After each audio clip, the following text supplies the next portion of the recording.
Douche froide à présent pour les petits épargnants. Je vous en parlais dans les titres. Vous avez peut-être une assurance vie, comme beaucoup de Français, longtemps considérée comme un choix sûr et rentable. Eh bien, ce n'est plus du tout le cas. Pour la première fois depuis les années 80, l'assurance vie ne rapporte presque plus rien. Bonjour Serge Maître. Bonjour à vous. Merci d'être avec nous. Vous êtes président de l'Association française des usagers des banques. Comment, d'abord, très simplement, on peut expliquer une telle situation que l'assurance vie ne rapporte presque plus rien? C'est que l'assurance vie, ce sont des placements, et les placements suivent les rapports qu'offre ceci, c'est-à-dire que nous avons une inflation autour de 1%. Eh bien, actuellement, il y a une dégressivité des revenus que l'on peut espérer de son épargne. Alors, quand vous avez dit les petits épargnants, il y a quand même 1600 milliards d'euros en assurance vie. Il n'y a pas que les petits, Oui, il y a les petits, les il y a gros. aussi les gros épargnants, vous faites bien de le Effectivement. dire. Et c'est eux qui font quand même le lot de ces 1600 milliards. Donc concrètement, en fait, traditionnellement, l'épargne, on disait, on va vous conseiller, il y a, combien de temps pouvez-vous bloquer votre argent? Premier critère. Et deuxièmement, voulez-vous prendre des risques? Et l'assurance vie présentait l'avantage de ne pas prendre beaucoup de risques si on choisissait des fonds en euros. C'est-à-dire, c'est quasiment 80% des fonds actuels, la plupart. Or, aujourd'hui, il y a deux donnes totalement différentes. Et aujourd'hui, il n'y a pas 6 mois, c'est depuis quelques mois. La première donne, c'est que la baisse, la décrue des taux d'intérêt a été telle que, disons, qu'elle guide la rémunération de l'argent, de ce qu'on peut espérer de son argent. On ne va pas vous offrir 3 à 4% si actuellement l'argent peut rapporter, hélas, ne rapporte que 1%. Parce que votre compagnie d'assurance vie, elle prend vos sous, elle les place. Si elle gagne 1%, ça ne va pas être les 3-4%. Mais alors qu'est-ce qu'on dit, Serge Maître, à tous ceux qui nous regardent et qui ont une assurance vie? On n'y touche pas ou il faut accepter de prendre des risques? Disons actuellement, les emprunts du Trésor à plus de 10 ans remontent, le taux d'intérêt remonte. Donc après la décrue, on va peut-être être vers une remontée. C'est peut-être sûrement, en tout cas on peut l'imaginer, conjoncturel. Dans le temps, ça devrait évoluer. Le gros problème, c'est qu'il y a des compagnies d'assurance vie qui ne se portent pas très bien. Il y en a au moins 2 qui viennent d'être recapitalisées. Ça veut dire quoi? Ça veut dire que les banques qui les contrôlent ont dû remettre au pot parce que économiquement, ça ne va pas très bien.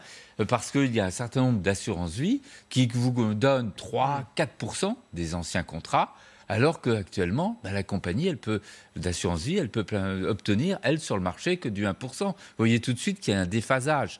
Donc concrètement, il faut toujours garder les vieux réflexes. L'épargne de précaution, c'est l'épargne réglementée, celle où vous retrouvez vos euros.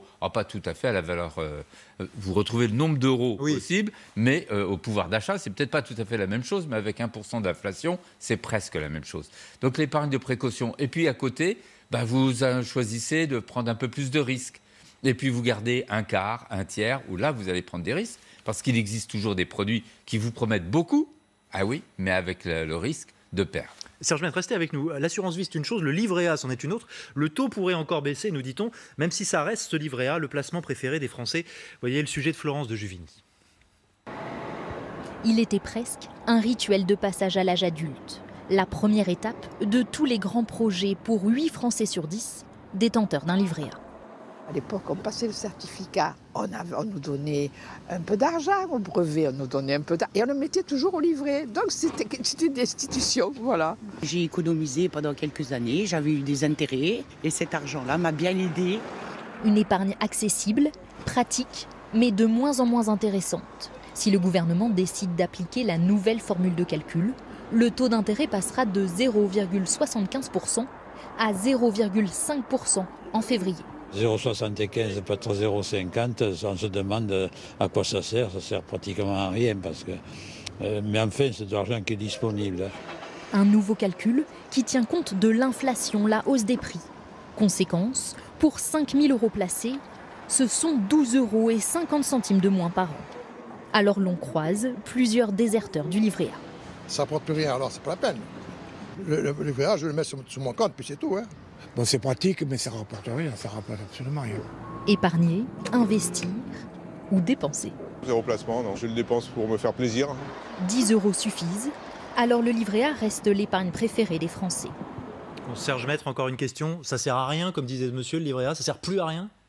Si on pense en termes de rémunération, ça ne sert pas à grand-chose, effectivement.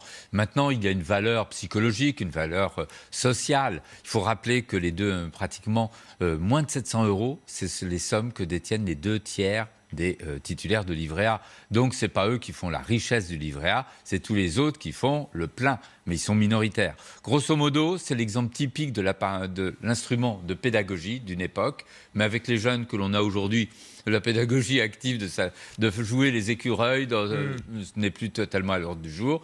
Le deuxième point, c'est qu'on a dit au gouvernement, et effectivement, qu'il y a, et on ne serait, paraît-il, suivi par le gouverneur de la Banque de France à ce sujet, il y a une valeur psychologique. Alors n'y touchez pas dans une période où tout ce que vous avez raconté précédemment dans les informations montre que l'on manque de sécurité. Ne pas toucher au 0,75. Voilà, on va suivre ça. Où il y a 12 € sur un an pour 5 000 € d'épargne. Merci beaucoup Serge Maître pour ces éléments et cet éclairage face à la situation globale de tous ces comptes. Merci d'avoir accepté notre invitation.